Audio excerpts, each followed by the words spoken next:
Meu nome é Felipe Antônio de Araújo, sou aluno do curso de Licenciatura em Física pela Universidade Federal de Viçosa. Faço parte do PIBID, que é o Programa Institucional de Bolsas de Iniciação à Docência, e sou supervisionado pela Érica. Agora eu vou apresentar para vocês a vida e a obra de Denise Rocha, que é uma grande cientista brasileira.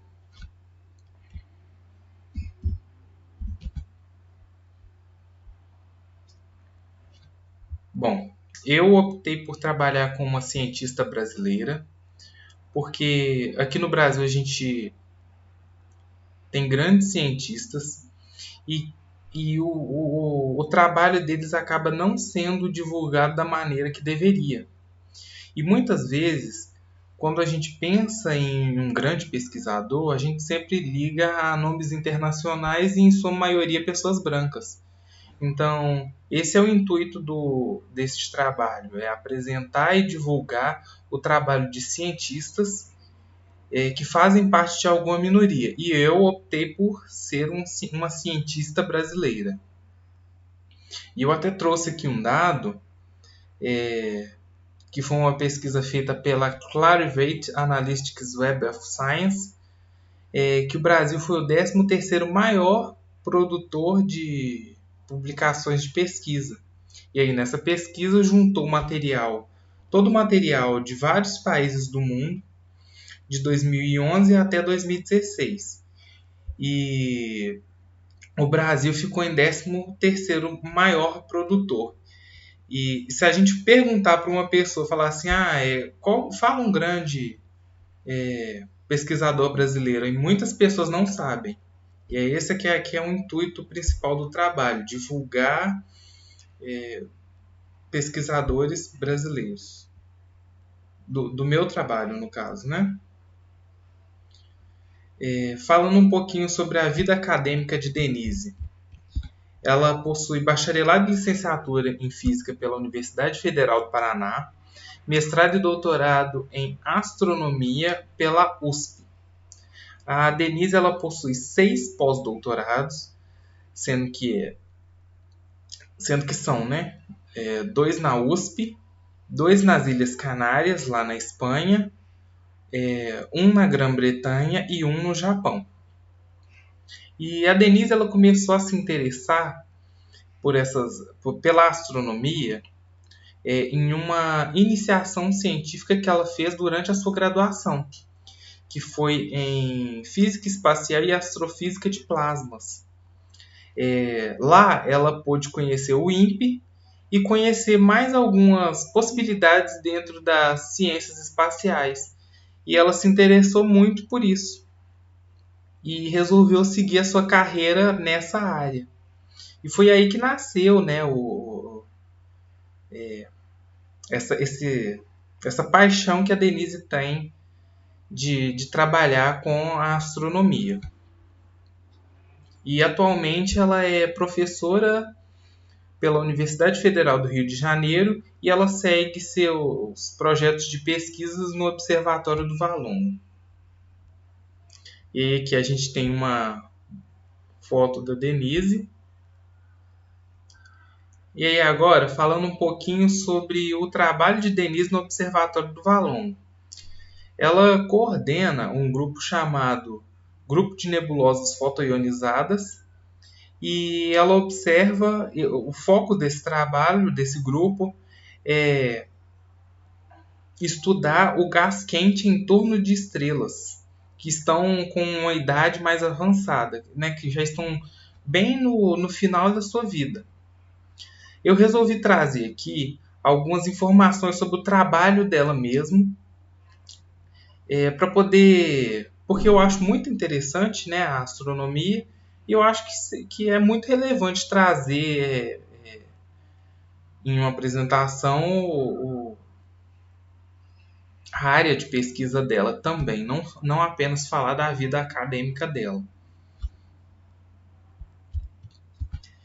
E aqui a gente tem uma relação entre as estrelas de baixa massa e as supernovas de tipo 1A, porque o grupo que a Denise faz parte atualmente, ele está interessado em estudar os estágios finais da evolução estelar. E ele quer criar um link entre criar mais uma forma de provar, né, que as supernovas do tipo 1A são oriundas de um sistema simbiótico. E aí, para estudar, para poder chegar no sistema simbiótico, primeiro a gente tem que falar um pouco sobre as formas de evolução de uma estrela. Eu trouxe essa imagem aqui.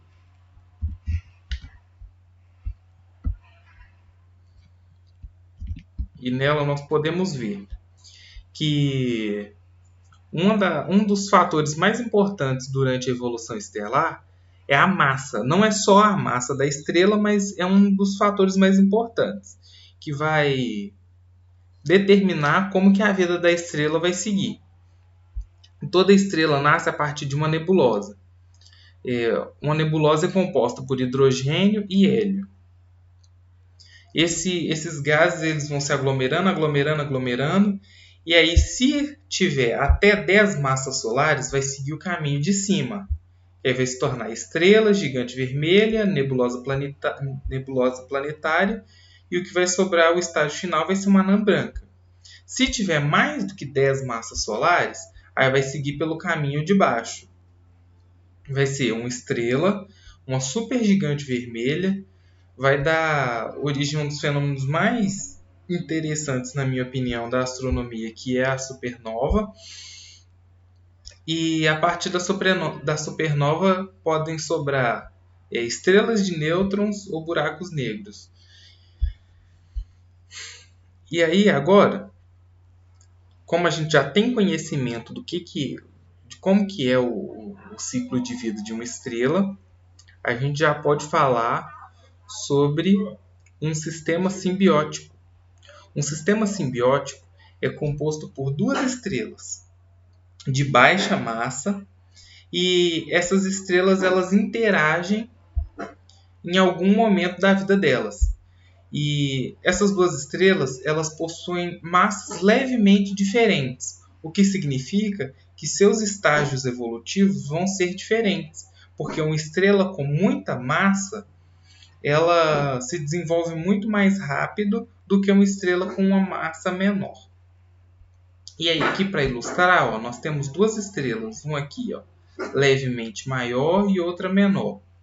Aqui a maior, como eu acabei de falar, ela se desenvolve mais rápido. E aqui tem a menor massa, ela se desenvolve mais lentamente. E aí aqui esse sistema está em rotação. E aí como uma gigante vermelha ela tem facilidade em doar suas camadas mais externas, a outra estrela menor interage com essas camadas mais externas, formando um disco. Como vocês podem ver, e até que essa matéria é dispersada no espaço. E aí, quando a outra estrela também se torna uma gigante vermelha, essa aqui é a anã branca dessa estrela maiorzona, tá? Só para deixar bastante claro. E aí, quando a outra estrela também chega ao estágio de gigante vermelha, elas começam a interagir. Você está vendo? A anã branca ela começa a roubar as camadas mais externas da gigante vermelha através de um disco de acreção. E aí ela vai absorvendo as camadas externas até que um ponto que ela não consegue mais sustentar e explode, dando origem à supernova do tipo 1A. E é aqui que está o trabalho da Denise, né? O trabalho dela é estudar esses estágios e quais propriedades que a gente pode obter a partir da supernova 1A. Quais características do universo a gente pode obter. Aí aqui eu trouxe uma imagem, né, de uma supernova do tipo 1A fotografada pelo Hubble.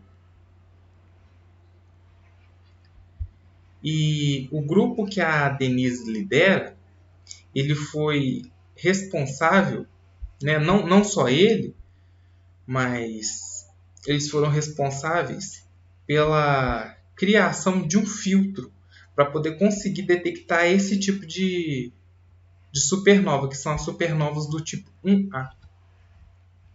Aqui, ó, vou só aumentar o tamanho aqui para ficar mais fácil para ler.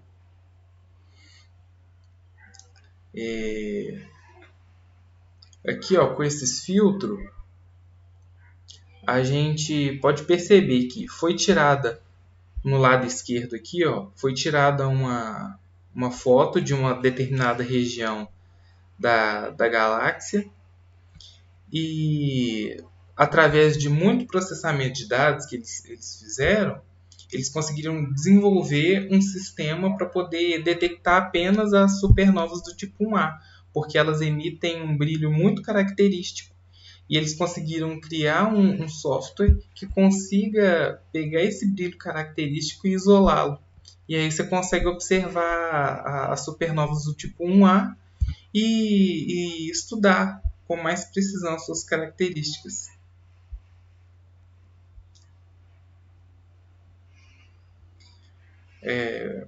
Aí eu trouxe agora dois artigos que a Denise escreveu. Ela escreveu vários artigos, mas eu optei por trazer dois que eu achei mais interessante. Esse primeiro artigo fala justamente desse filtro que eu acabei de mencionar aqui. E o segundo artigo, ele fala sobre a distância que a gente consegue medir a partir de uma supernova do tipo 1A. Porque esse evento ele libera uma quantidade de energia muito específica. E aí você consegue medir o universo usando esse tipo de evento. Eu achei muito interessante esse artigo. E que na conclusão a gente percebe a importância que é a gente ter conhecimento do trabalho de alguns cientistas brasileiros e cientistas negros, que é para poder incentivar pessoas negras a seguirem nesse caminho também. Porque a representatividade, na minha opinião, ela é muito importante para poder incentivar as pessoas. Porque se a gente tem alguém em quem se espelhar, se torna mais fácil seguir naquela área. Você pode tomar aquela pessoa como inspiração mesmo. E agradecimentos, eu agradeço à CAPES pelo apoio financeiro, ao professor Fernando Bastos e à professora Érica pela orientação. Falando das minhas referências, todo o material que eu tirei, eu peguei dos vídeos da própria Denise. Ela mesma fez as apresentações e todas estão disponíveis no YouTube. Todas as 4 apresentações que eu tirei esse material estão disponíveis no YouTube.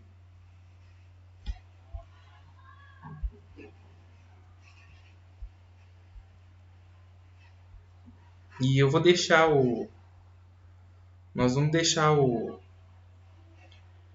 pôster disponível para vocês terem acesso.